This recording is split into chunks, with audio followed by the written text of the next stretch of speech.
normal sentir dor? A gente sempre ouve essa história. Por quê? Porque muitas mães passam pela dor e conseguem amamentar e falam, mas é normal, porque eu passei por... Não, não é normal. Então é comum, mas não é normal. Não é para ser normal. É isso que a gente tem que entender. Se ela não sentir dor, a chance de ela continuar amamentando é muito maior. Né? A dor é um dos maiores motivos de desmame precoce. Precisa da água? Quem precisa de água? A mãe. A mãe precisa de água. A mãe precisa de muita água. O bebê não precisa de água. O leite é fraco? De jeito nenhum.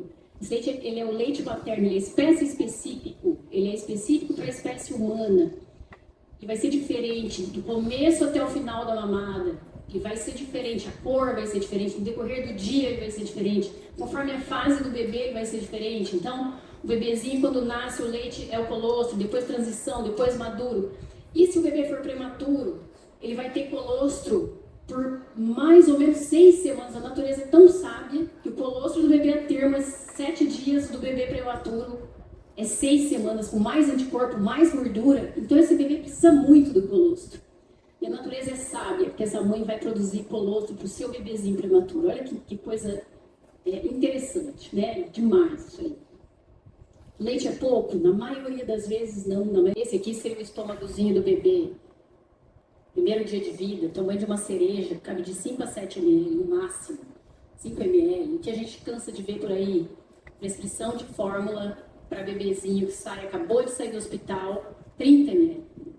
Então, a gente vai ver alguns casos aqui, mas e isso vai passar para a mãe, essa insegurança, ela vai assumir essa insegurança, porque se o médico está falando, o enfermeiro está falando que o leite é fraco ou que precisa usar complemento nessa hora, quem é ela para duvidar? Né? Ela está insegura, ela está aprendendo, então a gente precisa ficar atento com isso, porque o que a gente fala, a gente interfere, dependendo do que a gente fala e como fala, na segurança dessa mãe para amamentar. E, na minha opinião, e acredito que na maioria dos especialistas, o fator mental e emocional é o mais preponderante para o sucesso da amamentação. Lógico, associado às técnicas, porém, uma técnica corrigida, com uma mente tranquila e uma rede de apoio, é muito difícil não dar certo, né? Então, por que o RN quer toda hora? A gente tem que saber responder isso para a mãe. Porque se a gente não souber responder, a gente fala, é normal. Ela vai falar, ele não sabe. Né? Então vocês que estão na assistência têm que saber responder. Por que ele quer toda hora? Ele quer toda hora porque o estômago é pequenininho, não cabe tanto leite. Isso vai ser assim pelo menos o primeiro mês inteiro. Esse bebê querendo mamar a cada hora, pode ser. Porque não cabe mais leite e a digestão do leite materno é mais rápida. Qual o tempo ideal no peito? Não tem um tempo ideal, cada dupla tem seu ritmo. Porém, hoje a gente já tem percebido, eu também na minha prática, dentro da comunidade, no consultório, tenho percebido o quê? Que mamadas muito prolongadas, elas diminuem a injeção de leite. Principalmente se a mãe estiver cansada, se a mãe já tiver com história de fissura. Se você deixar o bebê muito tempo mamando, diminui a injeção de leite, porque a ocitocina ela vem em picos quanto mais frequente a mamada, ou seja, podem ser períodos curtos, porém mais vezes ao dia. Você estimula mais a injeção de ocitocina, a produção de ocitocina e a injeção de leite. Então, uma mãe que já está cansada, uma mãe que já tem lesão, a gente deve tomar muito cuidado com essa questão de falar, pode mamar à vontade. Cuidado, a gente tem que avaliar caso a caso. E a gente pode falar para a mãe assim, olha, deixa ele mamar, estimule, eu falo dessa forma. Você vai estimular o seu bebê para que ele mame de forma efetiva o máximo de tempo que você perceber que ele está sugando efetivo. Não está mais, já coloca o dedinho, já tira e passa para outra mão. Não esqueça da vida enquanto amamenta, porque isso tem acontecido com muita frequência. Eu já peguei 2 pacientes no consultório que quando a gente tirou o celular, elas passaram a amamentar, os bebês a ganhar peso não estavam ganhando, porque estavam aumentando com o celular, né? Então perdi a noção, via se o bebê estava sugando realmente, e aí perde-se todo aquele vínculo e a percepção da mamada, o voz, o ver, ouvir, sentir. Posso dar chupeta para calmar? Lógico que não, nem vou entrar nisso aqui com vocês, não vou me prolongar com isso. A gente sabe que o mecanismo de sucção para chupeta, para peito é totalmente diferente. mamadeira, bicos.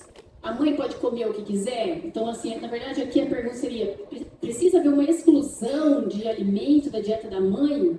Não, essa mãe que come saudável, ela pode comer de tudo, porque a gente hoje vê muita... A mãe não pode comer soja, a mãe não pode chupar laranja, a mãe não pode comer feijão, não existe isso. A mãe pode comer tudo que for saudável da natureza, ela pode comer. Ah, precisa tirar o leite de vaca da mãe? Não precisa, deixa a mãe tomar leite.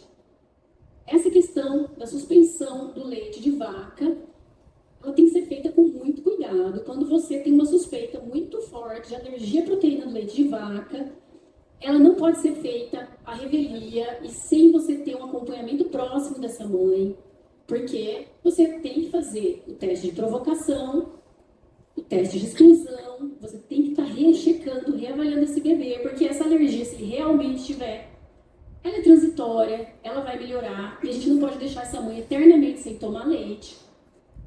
Ou então, quando o bebê não é amamentado, usando fórmula especial o resto da vida. A mãe pode tomar remédio, como a Letícia já falou. Gente, na maioria das vezes, essa mãe pode tomar os remédios que ela toma. São poucos os remédios, as medicações que contraindicam a amamentação absolutamente, pouquíssimas, tá? Mãe que faz tratamento de depressão tem que fazer o seu tratamento, pode continuar amamentando. Antibióticos, todos. Antineoplásicos para tratamento de doenças oncológicas. São algumas exceções que contraindicam a amamentação. A maioria, a mãe pode continuar amamentando. Então a gente tem que tomar muito cuidado com isso, porque eu pego isso com frequência também, no consultório e nas comunidades. A mãe que para de se tratar ou então para de amamentar porque está tomando uma medicação. E saber que existe um site que tem toda a lista de medicações e tem também da Sociedade Brasileira de Pediatria e do Ministério da Saúde. Minha mãe pode tomar uma cervejinha? Não pode, não deve. Lógico, a gente não vai incentivar isso.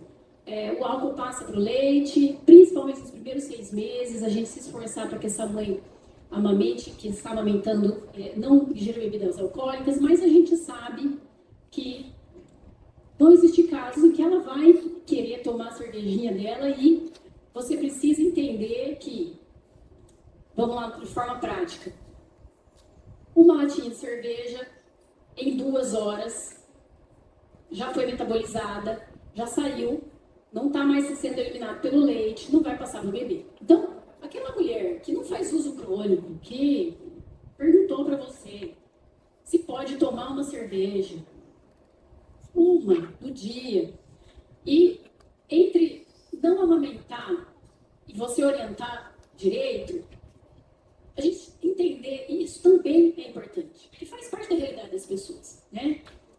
Uma latinha, esperou 2 horas, isso corresponde a uma taça de 150 ml de vinho, vamos dizer assim, se a gente for colocar de forma comparativa, tá? Uma mulher que pesa 60 quilos, mais ou menos, depois de 2 horas poderia aumentar de novo. Quem faz uso crônico não deve aumentar. Então, se a mulher é alcoolista e faz uso crônico de álcool, ela não deveria amamentar. Bom, e ali tem alguns pontos que a Sociedade Brasileira de Pediatria recomenda, que a Letícia já falou, a consulta de pré-natal com pediatra, que é extremamente importante para que essas dicas sejam efetivas. Foi falado no último simpósio de amamentação sobre a ordenha, isso eu achei muito legal, ordenha de colostro antenatal. Então, durante o pré-natal, orientar essas mães a fazerem ordenha, e esse estudo começou com a ordenha de colostro em gestantes diabéticas, porque elas têm um atraso na lactogênese 2, que seria a descida do leite. Então, gestantes diabéticas a descida do leite pode demorar mais. Então, esse estudo começou a ser feito com essas gestantes para que houvesse a descida do leite e melhorasse, vamos dizer assim, o engajamento dessas mulheres com a amamentação depois. E houve uma ótima resposta. Então, esse trabalho mostrou que mulheres que faziam a ordenha antenatal aprendiam a ordenhar a mama antes do nascimento do bebê. Quando os bebês nasciam, elas se engajavam mais com a amamentação, elas tinham menos dificuldade com a questão da ordenha depois, tá? Então, isso foi muito legal. E falou das mamadas não prolongadas, tomar muito cuidado com essas mamadas.